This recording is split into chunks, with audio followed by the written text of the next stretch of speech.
So, hello, Brenda. How are you doing? I'm good, Kamaljit. How are you? Yeah, thank you. Thank you for being here. And for our viewers, today we are starting with our conversation to hear about a journey, reflecting back, and to say, yes, I made it. And all is going well. All is going well with Brenda Jagpal. And we have Brenda here. She came to Canada in the 80s and started her career with an entry level position and got to work as a casual caregiver for persons with disability. Not an easy career, I must say that. Here at this nonprofit, she became a house manager, then an office admin, to becoming an executive director. She was an ED for about 5 years before leaving for a different agency for the same job. She served here for about 10 years, then took about 2 years break and joined Community Living BC, which is a crown corporation of the BC government. She was with them for about 5 years before leaving British Columbia, finally moving to Quebec. She studied immigration laws and procedures through UBC in Montreal and got licensed as a regulated Canadian immigration consultant in 2016. And she practices as an immigration consultant as of now and doing her best. Now, in between, the family had gone through the trough and crests where her husband moved from becoming an engineer to a business owner. That business did struggle for a while, but it bounced back soon. There was again a setback in the family, but through a will and wisdom to nurture, it brought stability, to the whole family as such. And let's learn more from my experience, what brought them towards light of the day. So, hello, Brenda. How are you doing? I'm doing good, Kamaljit. I'm good. Yeah, so Brenda, we have a few things. I mean, I'm personally really inspired by, whenever I've heard and spoken with you, it was really nice. It was very nice interaction and wanted to know more. It inspired me, or, it will inspire anybody else who is trying to come out of some issues, some struggles, whatever that might be pulling them down. And at times you never know what may help another person. So this is the purpose of the conversations. And tell me, what prompted you to move to Canada? My husband was here, so I moved to follow him to Canada. Okay. And what was it like, when you were packing off things back home, and, were you excited? What were your assumptions about moving to Canada? I think in those days, Kamaljit, I was 20 years old. Wow. I didn't know any better. And I was just excited about going to Canada. Didn't know how life is going to be in Canada. And I didn't know anything about family responsibilities back home in India or in Canada. I was a sheltered child in my family. My father was Air Force officer. So he kept us kind of away from society, from everyone. And I never even went to a city in India. I lived in a village, and I came from one village to another village in Canada. Yeah. So that was in British Columbia? In British Columbia Trail, BC, small town. Yes. Yeah. All right. That's interesting. From one village to another. Yes. At times it may seem like that. So, how did your emotions interpret the change as a newcomer, and also share about your experience? We want to know more about your journey here in Canada. Once I came here, I felt numb. I think I lost my little bit skills that I did have before. For example, if family member said, "Can you boil potatoes?" I had to ask them how. It's simple things that I didn't know in India. I felt like I lost them when I came here. And adjusting into a new family was hard. And at that time, I felt the way of my family was the right way. Anything different was the wrong way. Not that it was different, it was just wrong in my mind. So it took us about a year for my husband and myself to kind of get out of that. So I went back for a couple of months. And when I came back to Canada that time, then after that, it didn't feel like arranged marriage. It felt like we got together on our own wish, which we did. And struggles and anything else didn't, after that, we became a team. And life became much easier than it was for the first year of I like my the way time in you Canada. mentioned you became a team.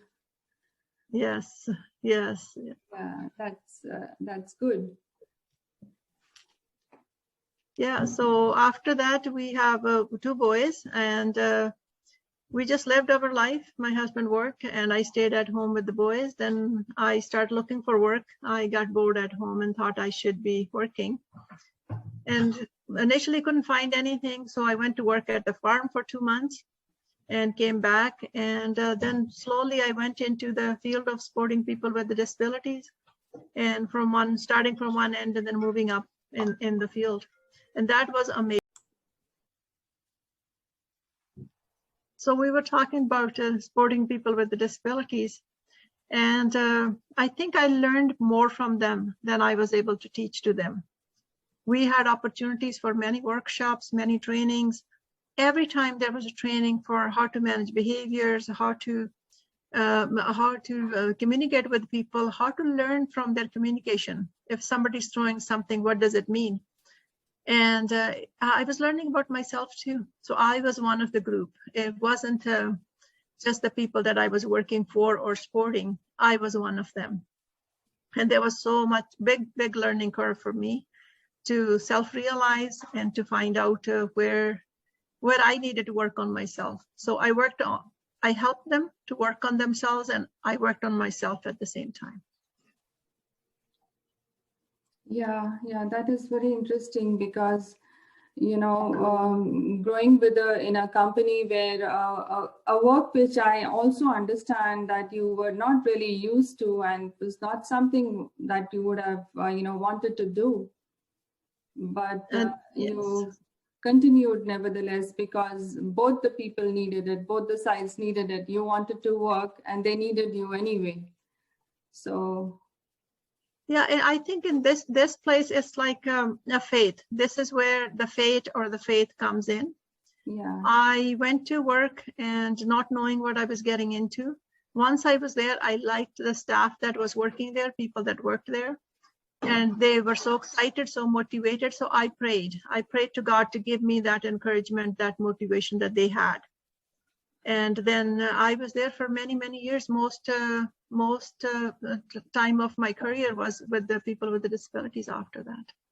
yeah, very interesting. And also that you became the ED, the executive director. And how did it feel like once you became an ED? I think, well, initially I was, when I was working as a caregiver, I got really involved in the union, and I only saw one side at that time. I thought union people had rights and management's job was just to make our lives miserable. Yeah. Then once I went into management, then I realized that that wasn't their goal. So it was like being one side and then going to the other side and trying to be fair, trying to see the side of employees, and knowing their side, I think made it easier for me. Yeah, tell me one thing, what was what steps you took to become an ED at one time? Initially, probably you never thought you would be, but gradually you moved your way up, and how was it, and what steps were you taking in between? It was a big learning curve for me. When I started in working in the houses, it was for example, somebody said to me, today we're going to have spuds for supper. And I didn't know what spuds were. So I said, what are spuds? And she said, oh, there are potatoes. I said, oh, I didn't know that. So basic things that was common sense for others, they weren't common sense for me. I didn't know that. And then slowly learning from them, just learning policies, procedures, step by step from them. And then I started getting involved with the collective agreement, with the union, and making staff schedules. So I would propose schedules to management and take different types of schedules and say, if you implemented this one, staff would like it better, it's easier for us, and it doesn't cost you anything more.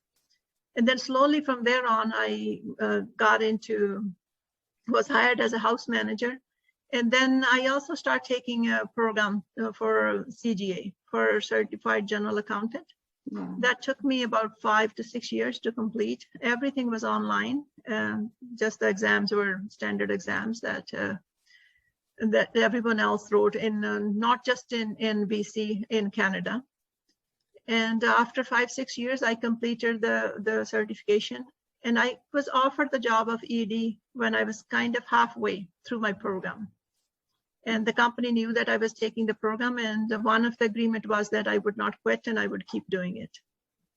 Okay. So, Yeah, and I did, yeah. And another interesting thing is that they allowed you to provide input. Like some people might think that, you know, I'm in this position, whether what I recommend or what I suggest will be accepted or not, you know, in the upper management. So it is also very important to provide your input and, you know, to show your interest in the organization as a genuine, you know, person who is working. Yeah, I think it was amazing agency. When I look back, they put up with us with a lot of the stuff that just many of us were 20-year-old, entitled to everything, and just knew our rights and didn't know much about responsibilities. So we had a lot to learn from that management team and board of directors. Then slowly they kind of molded us, and we worked with them. And then slowly you get to know the field better. You get to know people around you better, and we grow together. Yeah, tell me, how was your family life doing? And then while you know, you were working, and then you also, I understand that you bought a business, and how were things? At that time when I was taking the program, I was studying and my husband was studying. He was a 4th class engineer when I came to Canada, so he took his 3rd class and 2nd class. So we were both studying, and we had 2 boys, and boys were young, 2, 3, 4-year-old. And they would see just mom and dad taking turns studying and doing homework, doing everything else. We never had to tell my boys that it's time to do homework, that you have to study. It was just given. It's just like you have breakfast and you have lunch, and you do your dinner, and then you do your homework, whatever you need to do. So they just, I think that was kind of just part of the household. And then once I finished my course, I think I finished in 95, and then 96 we bought the business, family business. And we thought initially that we would just hire people to manage it. It wouldn't take that much work. But after we bought it, we realized how much work it was and how demanding it was. From outside, we underestimated the work that it required. Yeah. And that was another big learning curve for us too, because having a piece of paper for CGA or for any business, that's different than living a real life and managing a business and dealing with customers and employees and everything else. Yeah. And how were things in the family, like with your children? I also know that your son got injured in between. It must have been very difficult to manage the business, you know, looking after the son and bringing him back to, you know, life as such. Yes, when we bought the business, there were 4 of us, both of my boys and my husband and myself. We would help wherever we could. We scheduled some hours for ourselves. Kids would have a couple of shifts a week, 3-4 hours at the end of after their school. And on the weekends, all of us would work at the store. And after my son, he got injured in 2000, June 2000, 4 years after we had the business. And once he got injured, 3 of us, we became his team, his sporting team. So 4 what happened people. to him actually? What was his injury about? And like he was at a concert in USA. He went to see a concert with my older son, both boys and their friends. They went to see a concert, and one of the friends' parents were there too.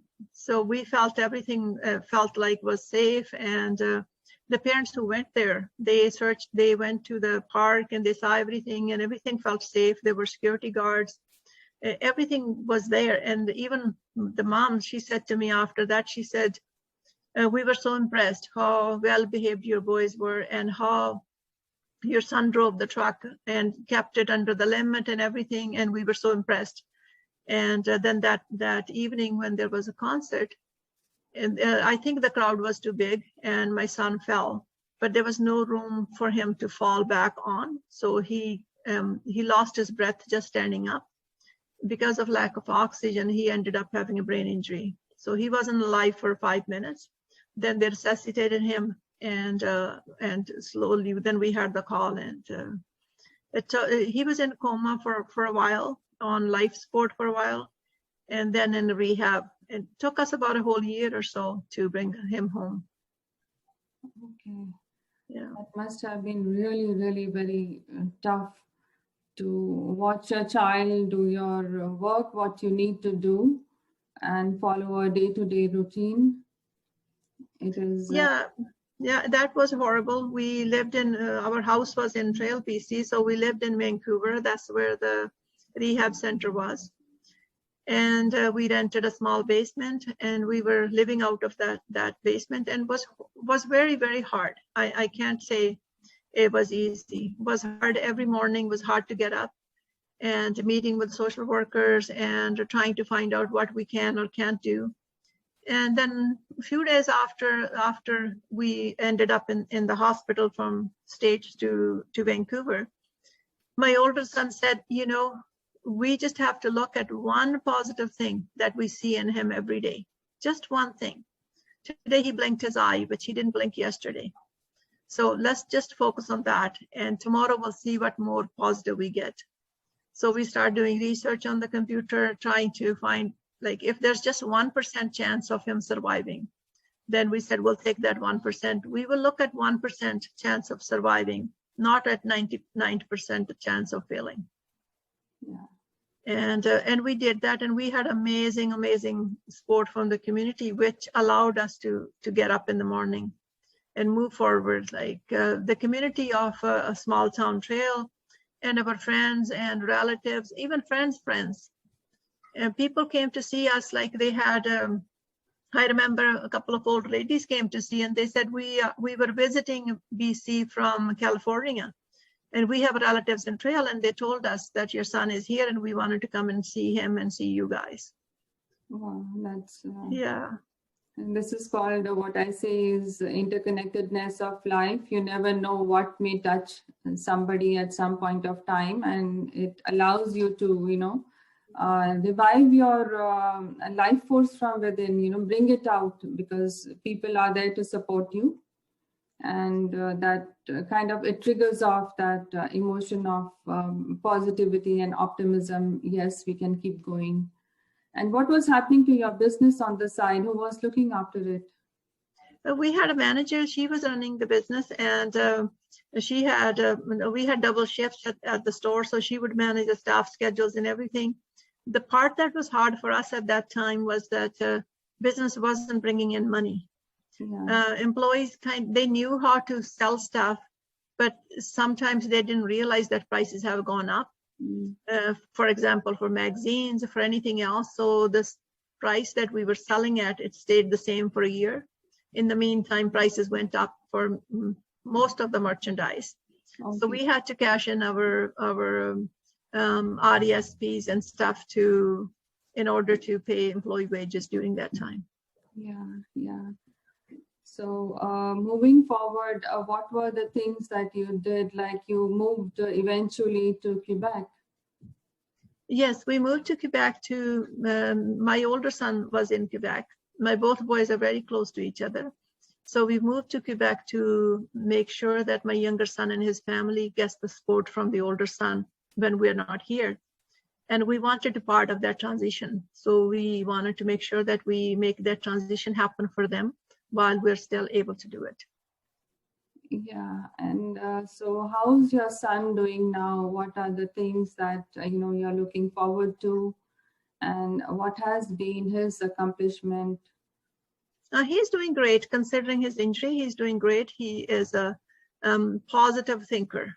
Like I remember even during his injury, one time we were walking in the mall, and he was walking with us, and he put his hand down, and I put my hand down, and I said, you put your hand on my hand.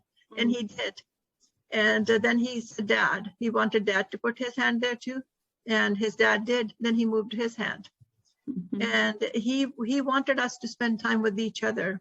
Even at that time, he was realizing that we weren't spending time with each other. Yeah.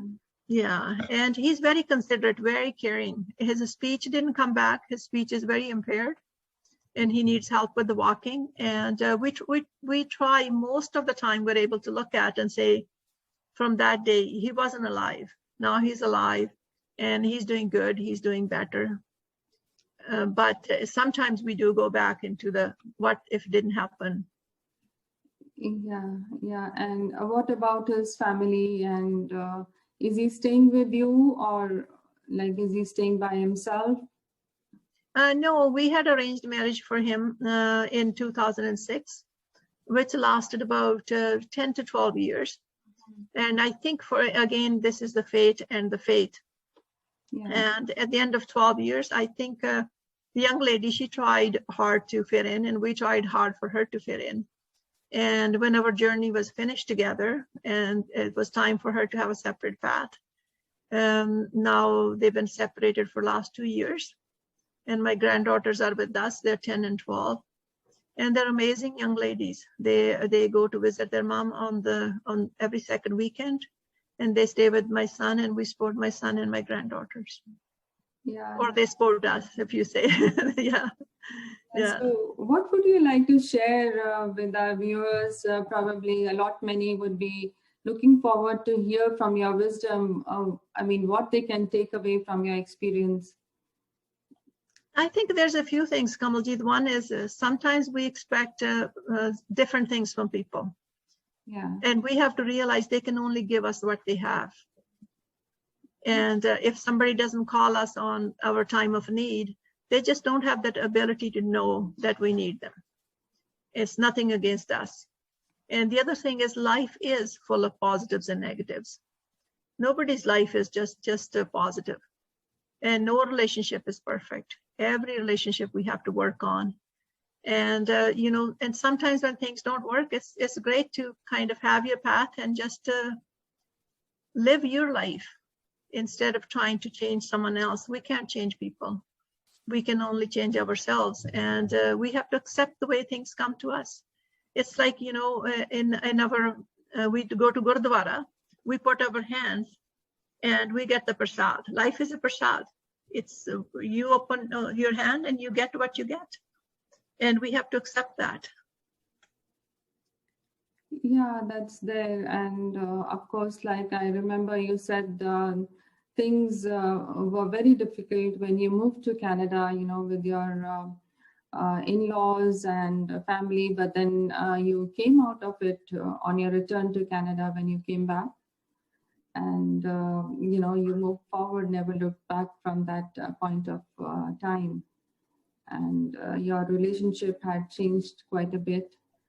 And yet with your son, there was a different situation altogether. And you encouraged that it's okay. If you all don't want to live together, that's okay, right? You don't have to be there, live in that relationship. Yeah. And, with life, we can't change what's going to come in life. Good and bad is going to come. And only choice we have is how we're going to deal with it. And one thing that I'm a strong believer is collecting people. I have a good support system from everywhere. And I say to my granddaughter, sometimes I remind them and say, have you called your friends? And I said, they're like plants. If you don't water them, you'll lose them. So we kind of laugh about it. Did you water Amanda today? Did you water so-and-so today? So yeah, that is something which is very important that you just mentioned, that, relationships, and you really need to nurture everybody, you need to nurture your life, your friends, and people are there for you. Yes, and nobody's perfect, and don't expect perfection from anyone. I'm not perfect. My life is not perfect, but I choose to look on the positive side. I choose to make it positive, and I want to spend my time planning what I want to do in next 20 years in my life. And one thing I don't do is I don't hold grudges. I don't blame other people for anything that happens in my life. And I think that's where my energy comes from. Yes, you're totally responsible for your own life. You know, you cannot be complaining about it because of this has happened. And you need to bounce back with your own inner wisdom and courage, no matter what. This is my takeaway also, that you have relentlessly, because I know a lot of intricate details we couldn't share, maybe another time. We will talk more about it and hear more from you about them too. So Thank you. Thank you so much, Brenda. It was really nice talking to you, and looking forward to another session sometimes. Nice talking to you too, Kamalji. Have a good day. Yeah, Bye. you too. Bye-bye. Bye.